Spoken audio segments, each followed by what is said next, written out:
Hi, this is Kathi Quinn with Floriani. Floriani is a division of R&K Distributing, and I want to welcome you to this quick project. I have opened our Floriani Total Control U software, and you'll notice there's a new look to our My Floriani Today page. We've reorganized this page to make it much easier for you to reach the places you need. If you need to put in a software support ticket, it's right here now. You just click on the link. If you want to know what we've just added to FTCU, you can click here and see all the new updates. You can visit the forum. If you want to see what's on sale at your dealer, you can go into our current specials. If you're looking for an event, whether it's a hands-on event, a stabilizer event, or you'd like to go to one of our software galas, where we teach all about the software, both beginner and advanced classes, you can click here and see where those are offered, and you can let your dealer know if you'd like one in your area, what's going on, and if you have any stabilizer questions that you're unclear about, you can go ahead and ask Kaylee. Of course, you can enter the club here, or you can go ahead and go into Total Control Universe. So we've made it very easy for you to get to your immediate destination very simply. Now we are going to open a design. So I'm going to left mouse click on open a design, and I've got two ways to open designs. If I know where my design is, I could come here and I could go into Floriani Designs. In this case, I would be going to my free monthly designs, and I would go into my November folder, and I would be going to 2013, because actually what I'm looking for is this bulb, so I could open that this way. The other way I could have gotten to that design very simply is I could have gone into my library. I could have gone to November 2013 and just hovered over my design tab and could have seen that design and drag and drop it onto my screen. So either way you can bring a design in. Why would you choose one way over another? Well, if all I'm going to do is add lettering, save it, put it in my machine, I'm not going to actually edit this design any more than resizing, then I would probably drag it in from my library. But if I wanted to go into in-depth stitch editing and work with this design, then I would go ahead and file open, because when I come here I can tell it to convert to outlines. And if you want to edit individual stitches, work with changing the shape of a design, you want to convert it to outlines, because that way it is in its most basic form, so you have full control over that design. This is chosen depending upon what you wish to do.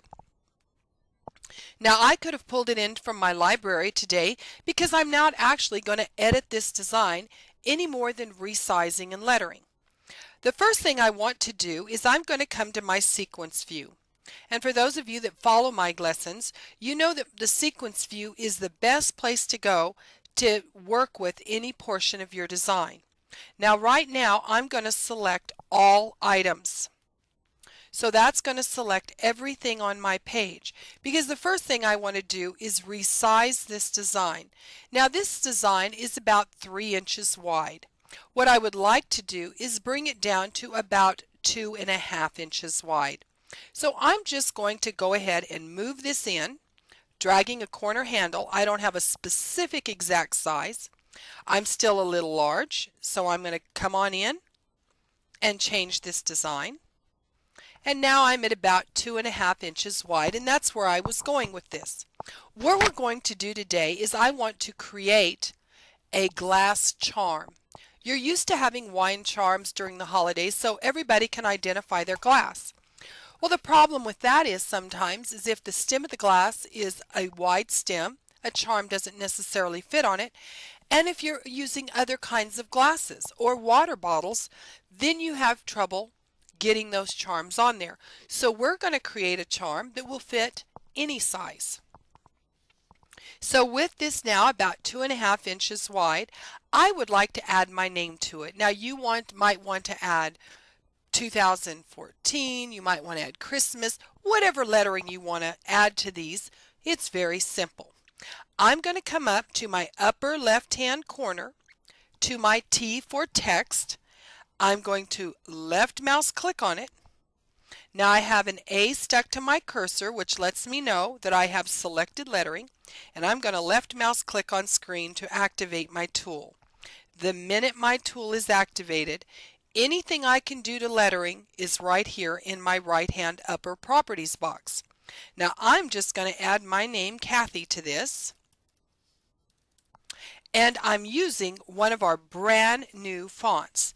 Now you've just had an update, and we have added 10 new fun fonts to your folder. And we will continue with our free updates, giving you all kinds of new fun stuff. We've got several new features in the program. We're just focusing on this right now. So I'm going to put Kathy, and I'm going to apply. Now once I've applied this, you're going to notice that my text is too big for my ornament. It's much too large. Now I have a short name, it's only 5 letters, so I can just change the width of this and get it to fit into my charm. You may have a longer name. If your name is very long, you're not going to be able to squish it in. So what you're going to want to do is perhaps change the height. Let's change the height of this to 3/4 of an inch. I'm going to apply to affect the change, and that is going to make it not quite as long because it changes height and width proportionately. Now if you'll notice on the bottom right hand corner, I have a black arrow. This will change the width without changing my height. So I'm going to pull it in just a bit. Now I'm going to place this on here, and in the upper right hand corner you're going to notice a blue circle. This is my rotate icon, and I'm just going to rotate this so I can fit this on top of my ornament. Now I don't want my name in black, so I'm going to come to my sequence view, and I'm going to go ahead and collapse. I'm going to right mouse click on it and collapse all, and I'm going to scroll down until I see my lettering, and I'm going to highlight it. Now I want this to, I think I'm going to pick red, and I want to have the same shade of red that's right here in the top of the ornament, and I can see here in my sequence view all the colors that I'm using in my ornament. This is 703 Ruby Red. So with this selected, I'm going to come down to my color bar. Now I could scroll across until I found that color, and if you put your cursor over, it's going to tell you the number, or very simply I can say thread color search and type in 703 to find it. The other way I could have found this color is I could have just typed in red and picked a shade of red I liked. But there it is. I'm going to left mouse click to change the color on my lettering, and now my lettering is on top of there in the red. Now it's sitting on top of satin stitches and fill stitches. So this is going to start getting bulky and not real smooth. So what I'm going to want to do is I'm going to want to remove the stitches from beneath my name so it will kind of sit down in there. So I'm simply, with my name selected, I'm going to right mouse click, and I am going to remove overlapped stitches. Now this is an amazing feature in our software. We've made it easier than ever and more functional than ever. If you'll notice, it's saying allow the overlap distance, because a lot of times when you cut out from beneath an object, in this case the object is my name, what it does is it just chops a nice hole, which is great, except you have no pull compensation. So with this satin stitching of my name, it's going to pull in a little bit, and then we're going to have some bald spots around that name. It's going to pull away. So unless you know to go in there and add pull compensation, then you're going to have that issue. Well, what we've done here is we have reminded you, you're going to have to overlap here.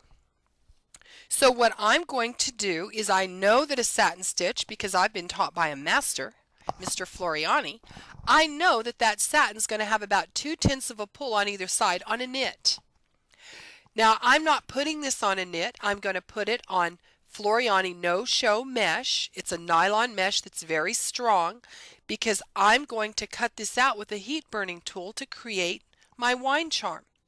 So I'm going to change this to about a 0.3. I want about 3/10 of a pull so that it will not leave any bald spots.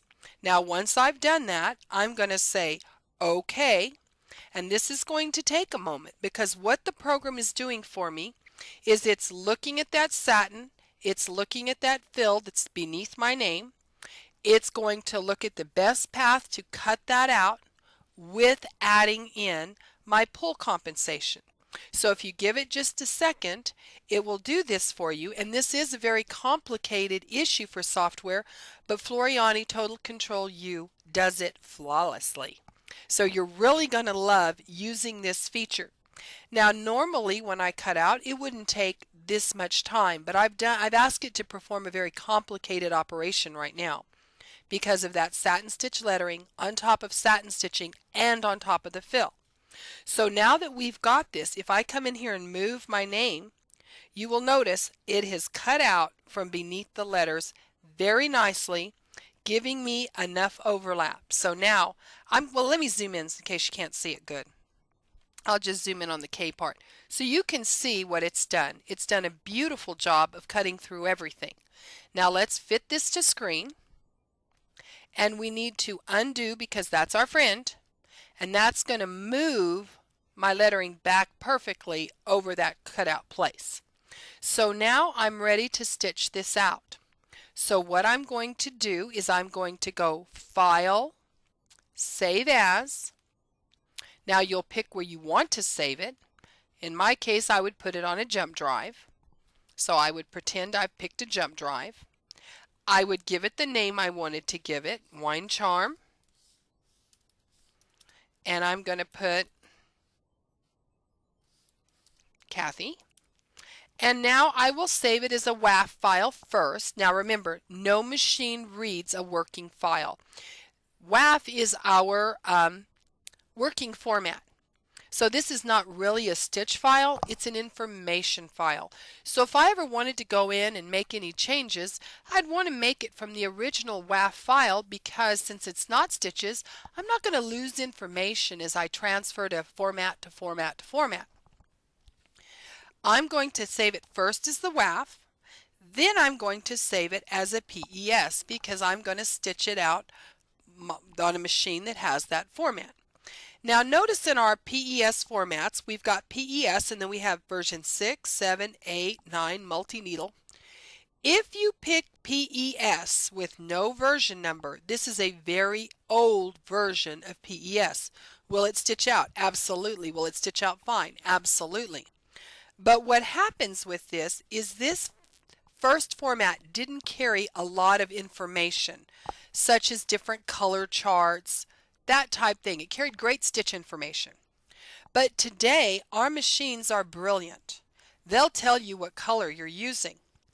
And if you tell it the information, if you write it with your design, your machine is smart enough, has enough of a computer in it, to bring up the thread chart of choice. So I'm going to change this to PES 6 because as you can see in my sequence view, I have used a Floriani thread chart, so Floriani 703. I want that to come up on the face of my machine. So by saving in one of the newer versions that holds all that information, since it already knows the machines can read it, when I save this and put the jump drive in my machine, my Floriani colors will come up so I will know which color to put in the machine. Absolutely wonderful. Now, of course, like we always did, if I went to File, Print Preview, of course I could go, and I've got my thread chart. I could print this out and know which color to change to as well. But it's really nice having it on the screen of your machine. So with that, what we're going to do, and let me give you a 3D view over on my left-hand toolbar, I can put it in 3D and see what this is going to look like. This is going to be a great wine charm. I hope you've enjoyed this. I will include a little picture of what the charm looks like so you can complete this project. Thanks for coming. I hope you enjoyed.